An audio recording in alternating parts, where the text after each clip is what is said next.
Then comes the adding contingency. Once your estimations are finished, usually you add certain contingency. Contingency is extra time that's allowed. What is a contingency? Have you ever added contingency in your project? I'm sure you would have been, because we cannot be very perfect in the estimations. We cannot be very perfect in the planning. So there needs to be adding some buffer on time and budget also. So it is an extra time that allowed in the schedule to cover unexpected events, such as the milestone that takes longer to achieve that you planned, a problem that's harder to solve than you realized, or certain basically it is a extra time you have added in your planning. As well as it caters to the unexpected event. It is a good way to say that it will be happening as planned, but it is always good to put that extra contingency time. So when you are breaking deliverables into milestones and estimating how long it will take to deliver them, it's normal to assume that everyone will be working a full way. When someone asks us how long something will take, we naturally assume that we are focusing on this alone. How long will it take? Reality could be just something different. So these situations happen, and I'm sure in IT project it happen daily, that you are working on one thing because of the resource, we can't afford the resources, the priorities keep changing. So one resource may be assigned multiple tasks. So when we say that how long it will take, certain time the resource, and trust me, I have handled a project in my project management experience, had where this client used to keep on changing the requirements. And so then we just collaboratively work out a strategy wherein we have understood that there should be a process. That first there should be a requirement, then you clear the requirement. If you're not okay, if you are having a high priority issues, then there is a certain core team which we have identified, and those will fix the issues, or so we can work out like that. So adding contingency means when certain thing happens, like some priority issues come, you can use this time. So most people are working on more than one item at a time. Some efficiency is therefore lost due to task switching, the time it takes to shift from one job to another. As well as task switching, you will need to take into account all the day to day tasks that need to take care, like checking the email, and in support projects it could be the answering the call, attending the regular events, meetings. And in some cases, in some organization, there are a lot of HR trainings goes on which the individual need to attend, and other events. And also when we talk about holidays, certain time there is ad hoc holidays which comes in.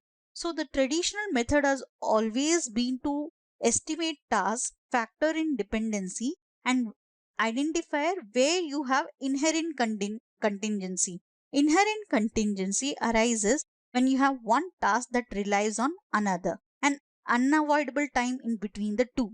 So, for example, there is a task which is like we have to develop a new framework, but the coding cannot start unless and until you have a framework ready, because the whole application runs with that framework as a base. So, I'm again talking on the IT product basis situation.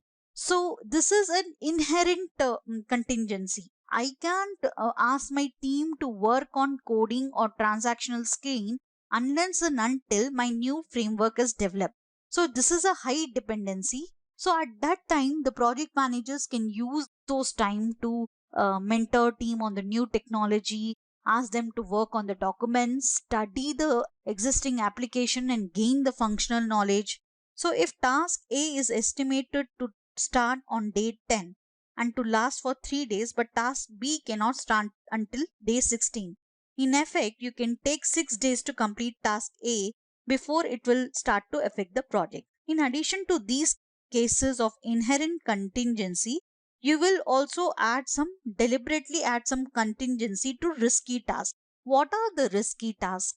I would like at this point just analyze about your current project. You see that whether, yes, I have asked this question, that whether you have made any assumptions. Definitely you will have constraints of your project. It could be a people constraint, team constraint, or it could be a constraint related to technology, and different domains, different project have constraint accordingly. So now, if you see that, have you ever seen any, there will be definitely in any project. Again, it depends from project to project. As a project manager, you need to identify, is there any risky task. I can give you an example. When we were working on, just remember this example of new framework, so which we were talking about in the last previous recordings. So when we talk about that, definitely there is a risky task that the team, because it's a new technology, when you are building a new framework, then definitely all the points which client want, because client will have 50 the features to be included in the new framework. But since to be practical, with the given time, also the technology is new, and definitely the team would be new, and on those perspective, the new framework will not have the 50 thing at once. So it is a step by step, phase by phase approach. So it could be one of the risk where the client is expecting at least 20 features in the first prototype itself. It happens in many practical ways. So we should identify those risky areas. Or in some cases, sometimes we have resources not that, who are not skilled, because there are sometimes resources due to time constraint, we won't get that kind of skilled and experienced resources. So in those projects, the area risky task will be mentoring the people and getting experienced people on the board so that they can just review the work of the inexperienced people. So all these things could be a risky task. So another way of adding the contingency is to identify the risky task and add contingency to it. This could either be achieved by increasing the estimate for those tasks or by specifically adding extra contingency in your schedule. Some practitioners suggest automatically adding 40% to any estimate to combat over optimistic tendency and to allow time for things to go wrong. So it all depends. I'm sure in cases of CMI level 5, who the companies who follow CMI level 5 latest version, or different versions of the, or some companies follow Six Sigma. So there are certain estimation template from the organization itself. So I want you to analyze your project and see that what are the risk tasks you have, and have you added contingency, and in your organization what is the percentage of the contingency that is considered. So when we talk about planning, so we are very clear, whenever there is a planning, it has to be planned very well, and it has to be planned on the deliverable wise, and the estimates has to be accurate. So that's the takeaway from this whole session. So because why deliverable based approach of planning? Because deliverable focuses on the end product. So when we talk about communicating contingency to stakeholders, so, like estimates, contingency is another concept that's often misunderstood by project stakeholders. They want predictability, to know that there is a plan and that it will be followed exact. Usually, I think in practical situation, all the customers want a very neat based plan, and they want all the resources on their project so that the work gets completed because they are paying for that. Usually, there are risk tasks which are there in your plans. So often this need, we need to say in different style, we need to communicate the contingency to the customer. So there are certain contingency which can be communicated, and you and your, there are certain risk tasks, I can say, that can be communicated to your customer, where you can sit, basically sometimes it is UAT, the user acceptance of the product you have delivered. But there are certain contingency, there are certain risk tasks that you should keep to yourself, which is internal to your team, because certain times the resources, you can't go and openly discuss the resource problems and all, because at the end client has paid you and you have to work, get things done. So whenever we have a communication of the plan, we have a communication of the dates, so there are certain things that you keep to yourself, and there are certain things you present to your customer, that is your stakeholders. We could and talking again about the contingency, choose to add contingency to every milestone and deliverable. Giving an extra day, we can add certain percentage at the end of the estimate.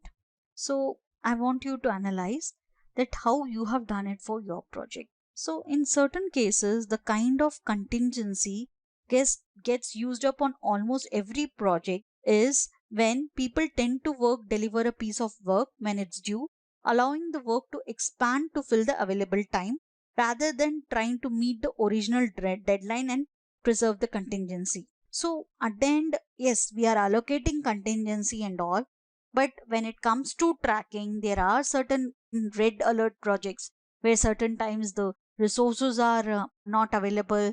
It is at the end we are dealing with people. Even though I have seen we add contingency, sometimes the project skips certain deadline and it gets 1 or 2 months delay from the actual project end date. So instead of adding contingency at the detail level, it is best to add the contingency at much higher level, like certain percentage. So rather than adding a day or a week in the entire task or something, we can add it on the whole estimate level. These are certain mechanism with which we can be successful, for which the project managers can use, so that we are well organized to prepare for the dynamics.